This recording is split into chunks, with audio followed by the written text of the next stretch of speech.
Programa Med Saúde, um oferecimento Arte Farma. Tecnologia em manipulação. MHV Cardio, cuidando bem do seu coração. Estamos aqui com meu amigo Arthur Avelino Vieira de Oliveira, falando sobre cirurgia abdominal no século XXI. Esse é o nosso terceiro programa. Eu não vou deixar o Arthur embora sem falar tudo que a gente tem que saber. Ele já falou para vocês sobre laparoscopia, sobre cirurgia robótica. E agora nós vamos começar esse terceiro programa, Arthur, perguntando para você o que a inteligência artificial pode fazer pelo cirurgião, quer na cirurgia robótica, quer na cirurgia aberta, quer na cirurgia laparoscópica. Como que você vê a inteligência artificial ajudando na cirurgia abdominal do século XXI? Eu acredito, que esses dispositivos que a gente usa atualmente, como essas câmeras, esses monitores 4K, câmera 3D, mais cedo ou mais tarde a sala vai ter a inteligência artificial acoplada. Algumas coisas, por exemplo, de chamativo, no sentido, por exemplo, alterações de monitorização do paciente que possam ser observadas precocemente, porque o cirurgião ele presta atenção ali na manipulação. Está focado, Ele está focado naquilo, Porém, alterações de caráter pressórico, alterações do ponto de vista hemodinâmico, déficit da diurese, enfim, são coisas que a gente mais antigo, tem o costume, o hábito de perguntar, de falar, de estar pondo o anestesista no nosso métier ali, no nosso procedimento. Mas eu acredito que a inteligência artificial vai interferir nisso. Talvez ela consiga ver um step antes, Um step antes. É isso que eu sinto. Eu acho que ela vai fazer isso. Ela pode, através da sensibilidade da câmera, ela te jogar no monitor e falar assim, olha, risco de sangramento. Por exemplo, às vezes você está operando a vesícula é um dos órgãos que tem maior alteração anatômica no hilo que eu conheço. Eu não conheço víscera. É muita coisa, É muito. Eu já vi de tudo. E às vezes, sei lá, aquilo projetado, naquela coisa, no computador ali, numa coisa rápida, no sentido da observação, ela pode te ajudar. Olha, você vai ligar a via biliar, hein? Cuidado. Quer dizer, existe uma doença que é uma fístula, que a gente chama da vesícula no duodeno ou na via biliar principal, Tem um nome, eu não vou ficar... Pessoal, vou ficar incomodando aí os telespectadores com o nome. Mas tudo isso faz parte da dissecção, da abordagem cirúrgica ali. O cirurgião tem que prestar atenção. Os menos avisados, às vezes, ou cansados ou distraídos ali no momento, podem cometer um risco, de uma lesão que muitas vezes pode ser grave, pode ser determinante na evolução daquele paciente. E eu acho que isso, muitas vezes, pode ser minimizado através de um alerta como esse. Eu acredito que isso possa acontecer. Sim. Não vejo demérito. Então, eu acho, na monitorização, eu tenho certeza absoluta que isso é próximo, muito próximo. Hoje a gente tem monitorização das ondas cerebrais, para saber o nível de profundidade de anestesia. É um conforto, Arthur? Sem dúvida. Nossa, sem dúvida. Sensacional. Então, se você juntar todas essas monitorizações, monitorização da pressão, monitorização da oximetria, monitorização da pressão respiratória, diurese. Se você juntar tudo isso e tiver uma coisa que fique te alertando, olha, urinou pouco, talvez tenha que dar mais volume, porque a pressão deu uma caidinha. Se vai precisar usar ou não droga vasoativa para estimular o débito cardíaco. Enfim. Sensacional. Eu acredito que os anestesistas, que me desculpem, mas eles vão só depois montar as drogas.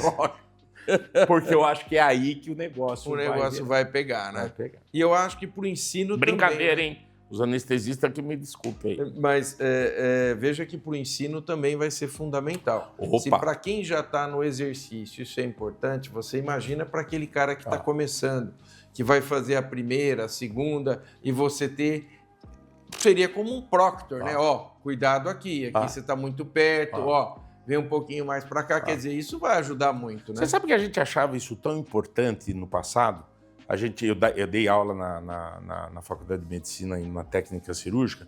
Nós provocávamos, na época, né, Deus me perdoe, porque a gente fazia procedimentos em cães, na época era permitido, né? Eu também fiz, viu? Pois é, então. Também fiz. Né, Hoje não pode mais, mas eu fiz. Então, e a gente treinava, né, para os alunos ali.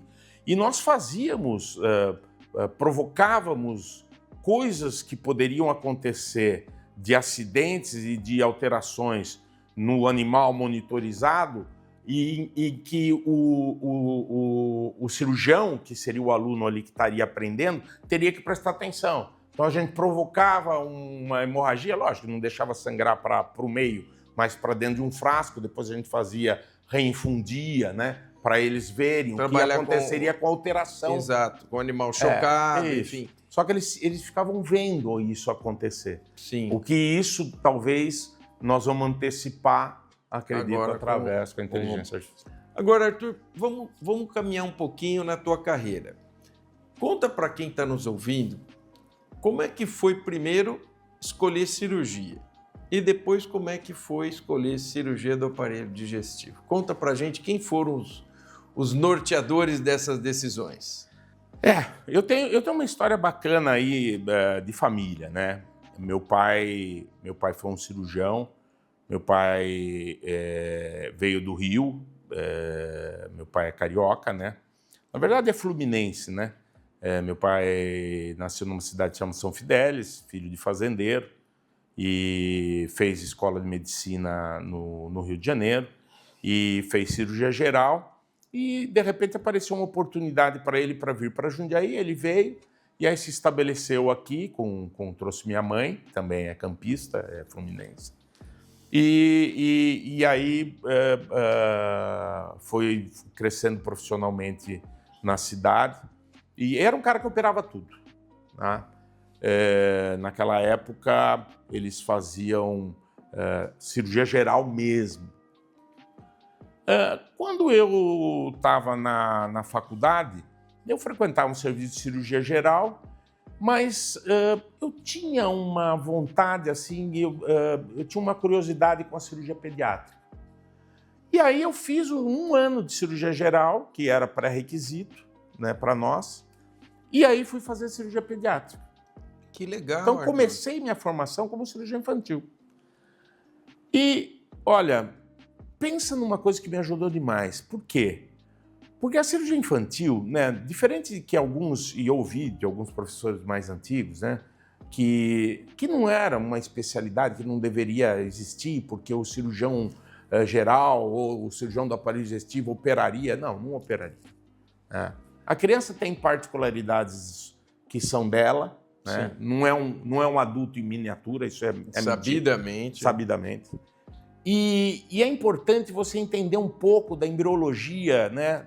Do desenvolvimento do embrião até o desenvolvimento na fase do feto e aí a criança nascida, para você muitas vezes entender o porquê de algumas patologias que aconteciam. E alterações anatômicas que viram junto, que vinham né? junto. Né? Então, da onde vinha aquele broto embrionário, por que aquilo acontecia daquele jeito. E, na época, eu estava terminando o meu R3 e o Dr. Jaime Muharovski, que é um pediatra da Escola Paulista, montou um serviço no Hospital 9 de Julho. E o Hospital 9 de Julho tinha um serviço de cirurgia do aparelho digestivo que era do Pinotti, que inclusive foi na época do acidente com o Dr. Tancredo Neves. E eu ficava lá, né, dando a cobertura no serviço de cirurgia de pediatria do Dr. Jaime, eu fazia parte da cirurgia pediátrica ali, e eu ficava junto com os residentes do Pinotti. E um dia eu cheguei para eles e falei assim, olha, eu não estou fazendo nada, eu posso ir lá ver uma visita? Vá. E eles meio que... Porque o Dr. Pinotti eu acho que hoje ele não sobreviveria sem algum processo. Ele era linha dura. Porque ele era foguete. Linha dura. E eles acho que fizeram da velha guarda era assim. E eles acho que fizeram até de sacanagem comigo, né? Era o Pinotti, o Wilson Polara, o Bruno Zilberstein e o Ivan Seconello. Nossa. O Carlos Domeni era há uns 3 anos na minha frente ali como residente. O Pinotti e o Seconello eu conheci. O Seconello era um grande cirurgião de esôfago. Sim. E o Bruno fazia muito a parte de gástrica, né? O Wilson era o deles todos o mais novo e era um cara que o Dr. Pinotti gostava muito dele. E aí eu me apresentei ali e caí meio que nas graças do professor. Olha que legal. E ele começou a me orientar, a me ensinar. Eu fiquei ali 2 anos com ele depois, né? Fazendo, né, atendendo a cirurgia pediátrica ali, mas o tempo que eu tinha de folga, eu ficava no serviço, ficava com ele. Você vê a influência de um cara que tem uma aura, né? Pois é. Como é importante na formação do cirurgião. Foi engraçado que, assim, comigo, ele nunca foi grosseiro, sabe? Muito pelo contrário. Ele dava a sensação que eu tinha que ele queria que eu aprendesse. Ele falava, você vai aprender com o professor. Ele falava, ele me chamava pelo nome. Ou ele me chamava de Zezinho, ou ele me chamava de Jundiaí. Ô Zezinho, ô Jundiaí. E assim foi. E aí eu cheguei aqui em 87, 88. Nós tínhamos um serviço de cirurgia onde é hoje o Hospital Universitário. Quem atendia, quem era o chefe do serviço era o Roberto Anania de Paulo.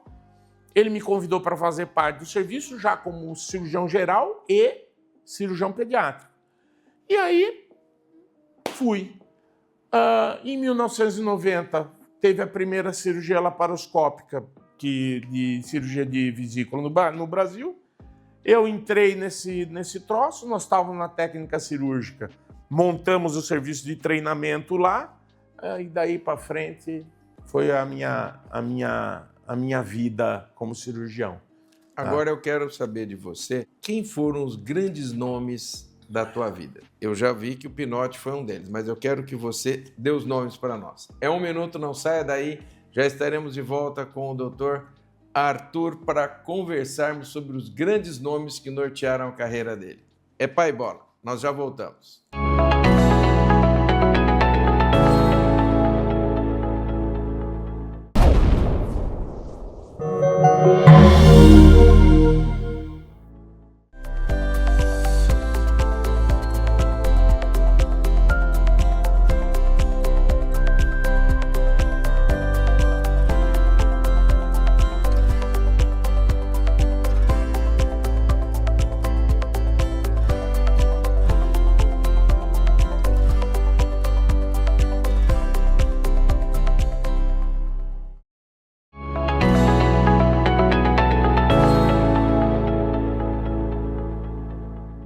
Estamos de volta com meu grande amigo Arthur Avelino de Oliveira, falando sobre sua carreira, falando sobre cirurgia, falando sobre aquilo que a gente mais gosta de fazer, né, Arthur? Sem dúvida. E eu te perguntei, e essa pergunta já foi uma pergunta provocativa mesmo, essa tem a intenção de você dar os nomes.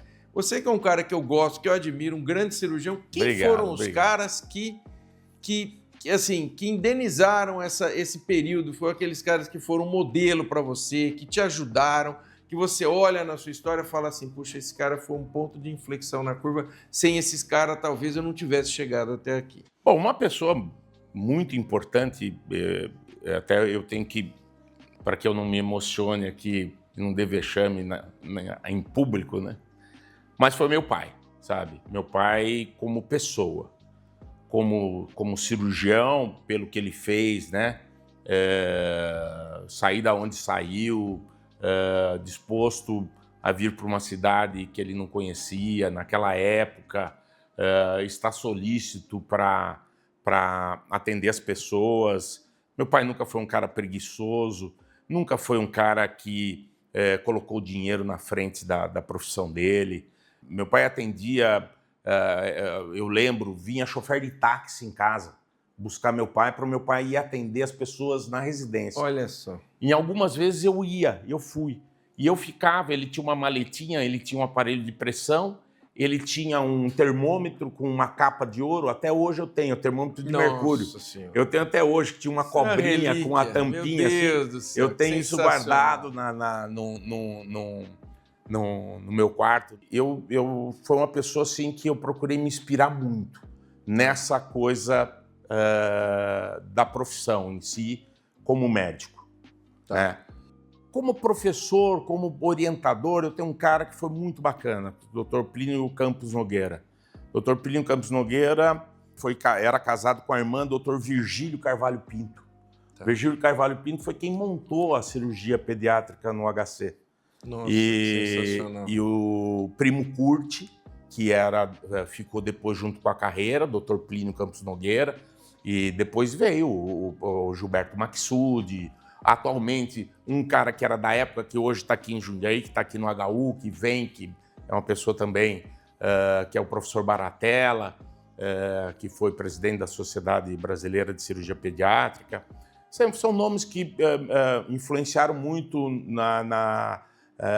acreditavam que eles viam em mim a pessoa que gostava, né? Que gostava da cirurgia, que queria fazer aquilo, né? O outro realmente foi o Dr. Pinotti, foi engraçado, né? Porque a gente tinha um pouco de medo dele, né?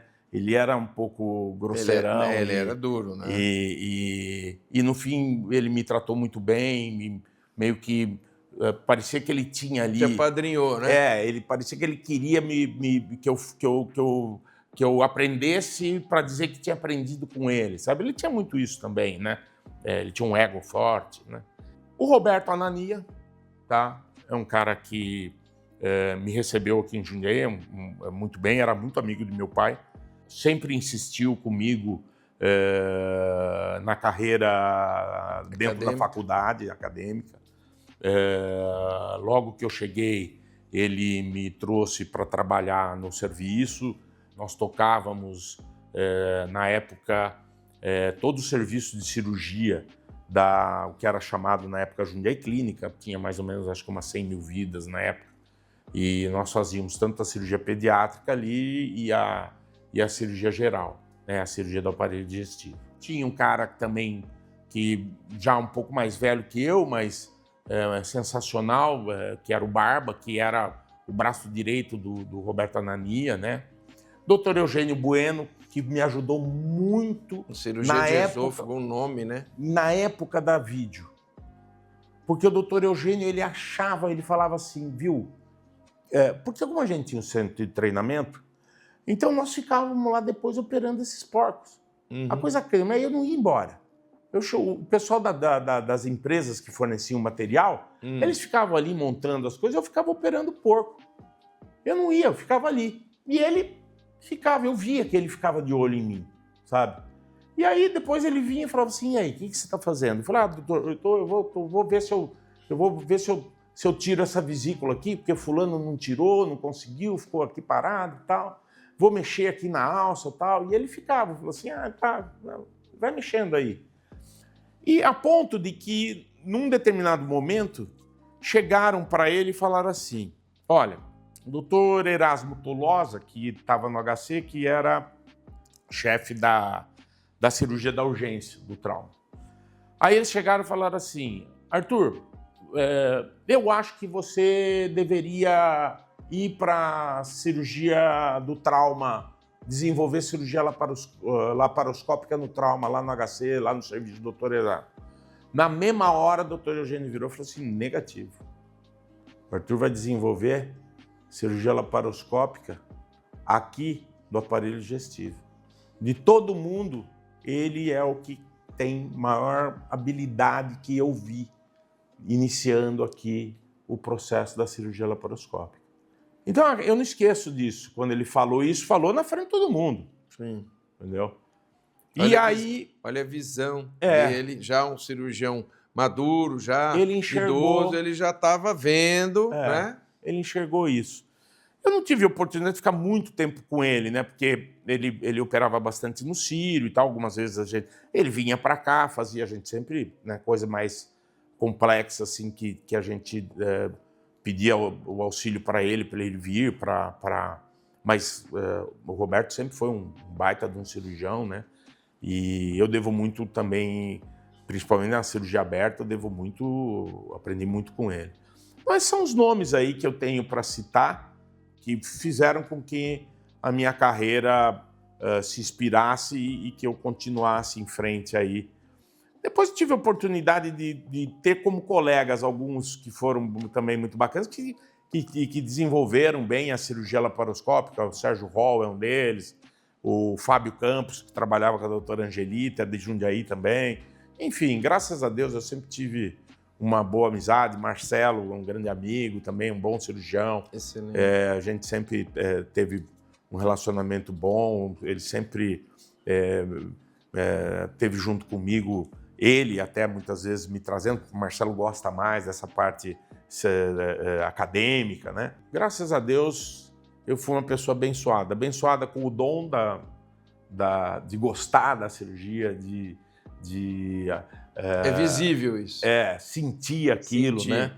A oportunidade que tive, só tenho que agradecer a Deus também por estar naquele momento ali, nessa coisa do desenvolvimento de toda essa tecnologia. E talvez eu hoje penso, como nós comentamos, se realmente eu estaria disposto a enfrentar aí a cirurgia robótica. Não sei, eu ainda tenho um pouco de reticência, talvez precisaria ver os novos robôs que chegaram aí no mercado, para a gente pensar um pouco melhor sobre essa coisa da cirurgia robótica aí. Como nós comentamos, a gente não é contra, né? A gente sabe muito pelo contrário, a gente só tem que pensar na relação custo-benefício, mas a gente tem que pensar, ainda mais num país. Num país e assim, numa situação em que com o preço de um robô, quantos milhares de laparoscopias você não pode estar fazendo, e o tempo, né? E o tempo. E para finalizar esse nosso papo, eu pergunto para você que planos de carreira você tem, um cara jovem ainda, um cirurgião brilhante, que planos você tem para futuro em termos de cirurgia, Arthur? Uma das coisas que eu como eu falei, né, é a cirurgia robótica, que é uma coisa ainda que eu fico ali. Dá para definir, né? Que eu estou para definir. Hoje eu assumi, né, eu fiquei durante muitos anos como coordenador do serviço de cirurgia do Hospital Paulo Sacramento, fiquei um tempo fora, eles me chamaram de novo, então nós estamos lá com essa nova administração, com esse novo grupo aí, né? Hoje meu foco está voltado no desenvolvimento da cirurgia ali dentro do hospital, com melhorias, com resultados, né? Eu montei um timinho bom, bacana. Tenho lá o meu grupo também, que a gente opera lá na Unimed, né? Mas, enfim, eu não tenho, assim, grandes... Você fala que eu sou novo, eu acho que a carcaça parece, mas... Não, a idade... Não, Arthur, você tem minha idade, não fala isso não. Eu não vou nem falar a minha idade. Pelo amor de Deus, nós somos mais ou menos da mesma época, não fala um troço desse não. Porque eu não sei. Eu acho que hoje eu tenho me consumido muito, né, essa estruturação do serviço ali, né? Então pode ser que daqui a um tempo eu possa delegar, né, para o pessoal do grupo fazer o que hoje faço, né, no sentido da coordenação. Eu tenho alguns nomes ali de pessoas que estão ao meu lado e talvez eu pense nessa história do desenvolvimento da cirurgia robótica, mas com outro perfil.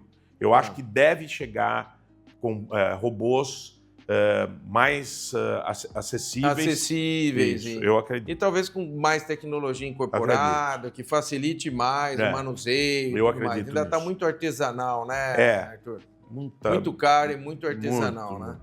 Mas com certeza esse é um setor que vai evoluir. Eu tenho quase certeza. E que com certeza vai impactar muito a cirurgia dos próximos anos. Eu acredito. Arthur, eu quero muito agradecer a tua presença. Imagina. O papo Bom, delicioso. eu que agradeço. Nossa, foi muito bom. Eu aprendi pra caramba com você aqui. Que bom. E tenho certeza que todo o nosso público... Espero que tenham gostado, né? Na vida a gente tem que encarar sempre os desafios, né? Mas com serenidade, com humildade, com respeito ao próximo. É isso aí. Estivemos com Arthur Avelino Vieira de Oliveira falando sobre cirurgia abdominal no século XXI. Você aprendeu muito, eu também. Tenho certeza que todos nós gostamos muito desse programa. Canal 25 ou 525, NET é o seu encontro semanal com a saúde no Med Saúde. Nós esperamos você. Programa Med Saúde, um oferecimento Arte Farma, tecnologia em manipulação. MHV Cardio, cuidando bem do seu coração.